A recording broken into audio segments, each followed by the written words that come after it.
يفيض على الوجود سناء ويملأ القلوب إجلالا وبهاء. الشيخ أحمد بن سعود السيابي، فأهلا بمن يحضر فتزدان المحافل وتزهر. أعوذ بالله من الشيطان الرجيم.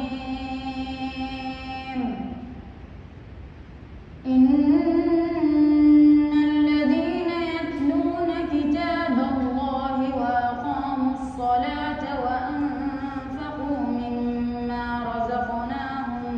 في مقام التعليم شيخنا الفاضل جزاه الله خيرا وجود وسيدخلنا بإذن الله تعالى، ولكن هنا في مقام الحديث على الإخوة القائمين على لجنة مسابقة القرآن الكريم فريق أو ينهم ثقوا تمام الثقة أيها الآباء. فإن علمتم مؤمنات فلا ترجعوهن إلى الكفار.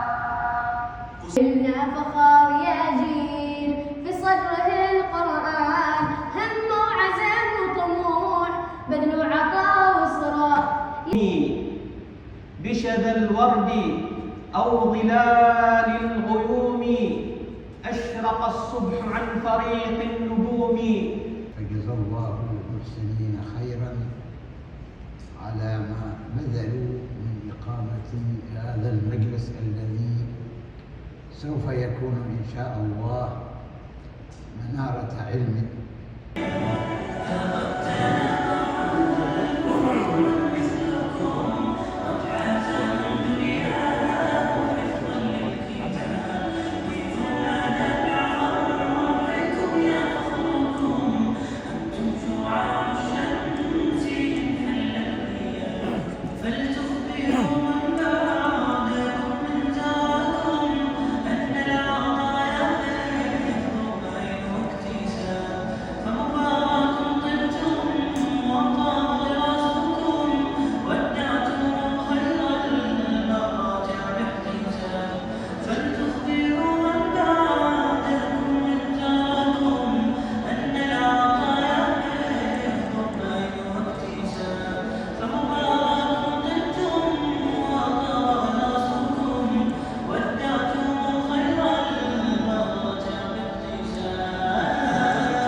نحيا مع القرآن يحيي بنا الوجدان، فهو الدواء الشافي للروح والأبدان.